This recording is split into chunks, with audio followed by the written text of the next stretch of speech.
Good morning and welcome to the Total Memory Workout. We have Rebecca Osgood with the Health First Memory Disorder Clinic back again for class number 2. Give her a round of applause. All right, thank you so very much, and thank you everybody for allowing me to be here. We've got a lot to go over today.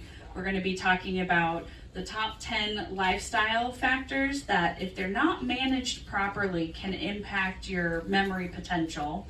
And we're also going to talk about some external memory tools. We get into how can we kind of lead a memory healthy lifestyle.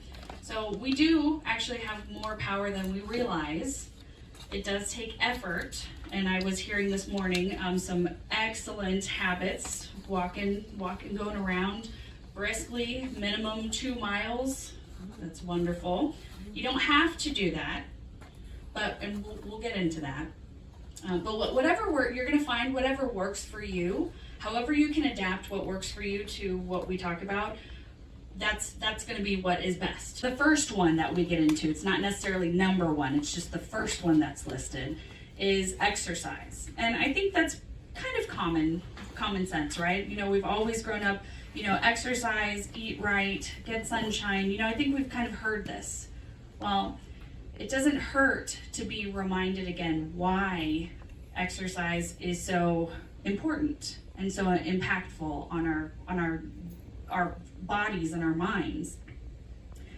So it really helps because it helps reduce a lot of other risk factors of developing a dementia. So when you're exercising, you're lowering your risk of cardiovascular disease, of other medical conditions. Your brain is the command center of your body, right? So you need to make sure that you are fueling it properly. We are we're an organic machine, if you will. So we have to make sure that we're giving it the proper fuel for it to continue doing what it needs to do. So diet. We're not talking about the Atkins or the South Beach. Or when we talk about diet, we're talking about the things that you consume on a daily basis to fuel your body, okay? So what we eat really does impact how we are functioning physically, and it impacts our memory.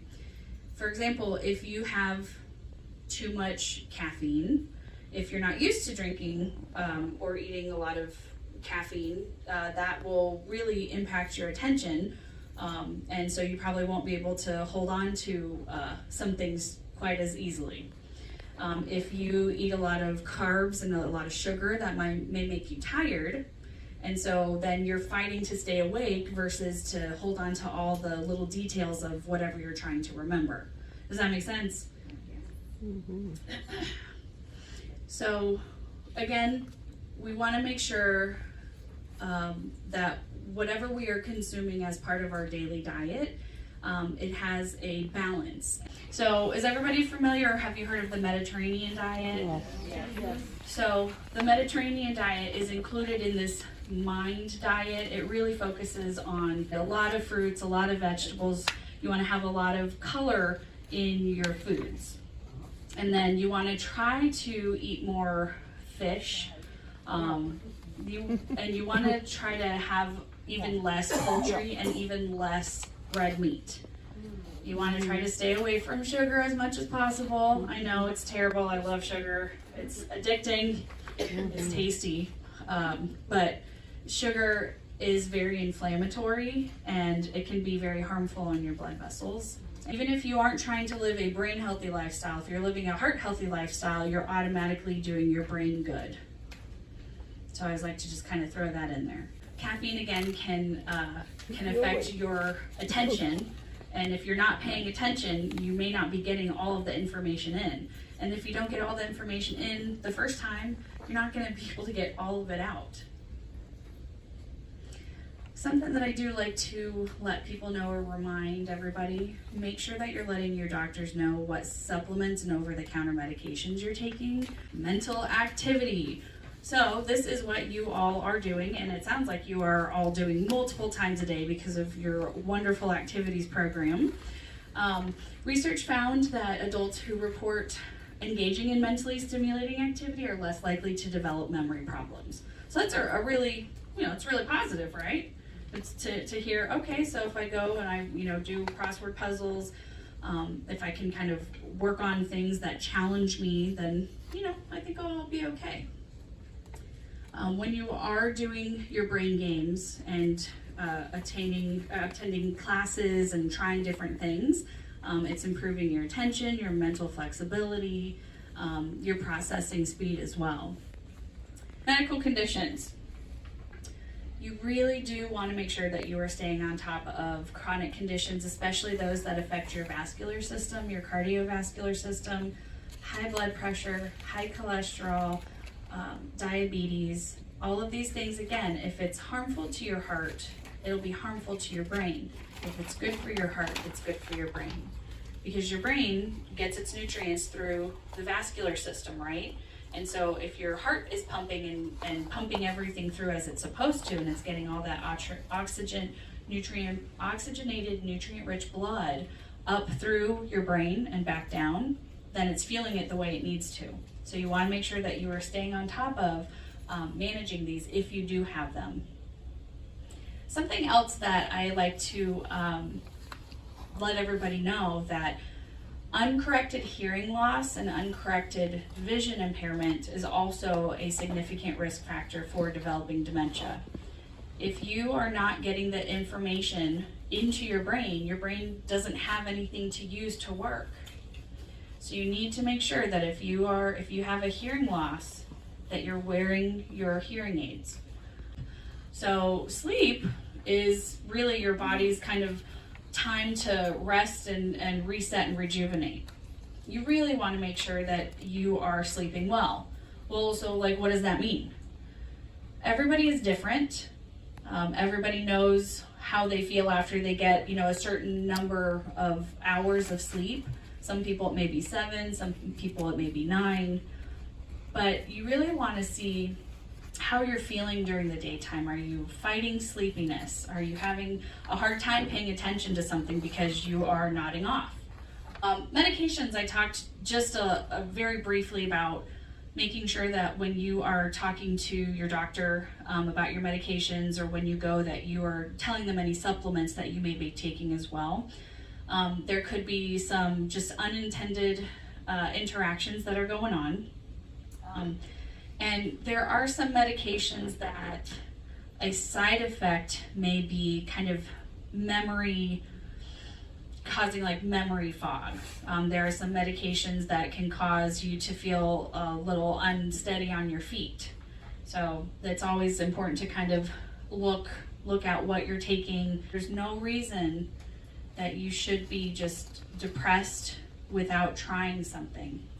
You should not automatically be depressed just because you are getting older. And as we get older, there are a lot of changes in our life that can really cause and impact mood and our feelings, right? I really, really recommend and highly recommend, if you or a friend, a neighbor, if you notice that they seem like they're struggling, talk to them. Have them reach out to their doctor. Even if they don't want to take a medication, they don't have to.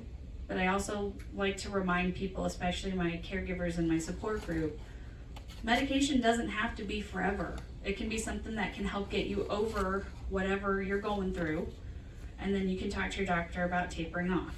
So anxiety is kind of the feeling piece of stress. So when we're anxious, we are more distractible.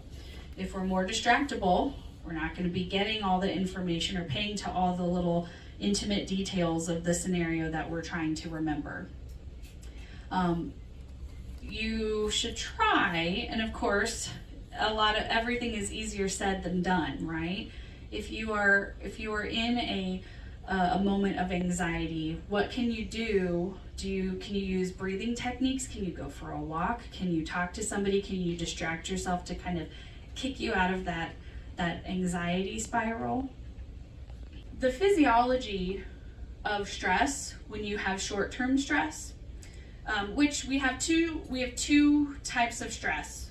We have negative stress, which is distress, and then what is positive stress? Believe it or not, there is such thing. Winning the lottery. Oh, winning the lottery. Yes, that would be a very positive stressor. Or getting married, or having a baby, studying for a test. So that would be eustress. So something that is stressful, but it's kind of giving you motivation towards something positive, a positive outcome. During short-term stress, a part of the brain is activated, and through a chemical chain of reactions, cortisol, or stress hormone, is released. Norepinephrine and epinephrine, or adrenaline, are also released, which trigger emotional responses to the stressful event. So what do all those chemicals do to the body? Well, it suppresses areas at the front of the brain. So your body is suppressing some functions at the front of your brain. So this affects your short-term memory, your concentration, your inhibition, and your rational thought.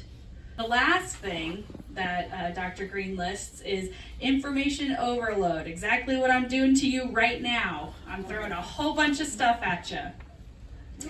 So, and I love this question. Do you ever feel like you forgot something because you had too much to remember?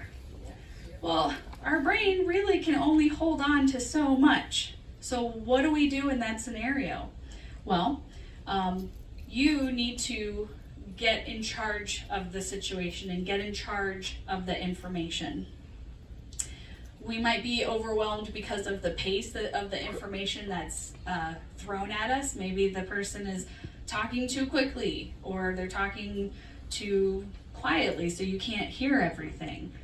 Something that I highly recommend, it doesn't matter how old you are, write down your questions and your concerns when going to the doctor, or when the doctor comes to see you, because a lot of times you'll go in with every intent and saying, I want to talk about this, this, and this.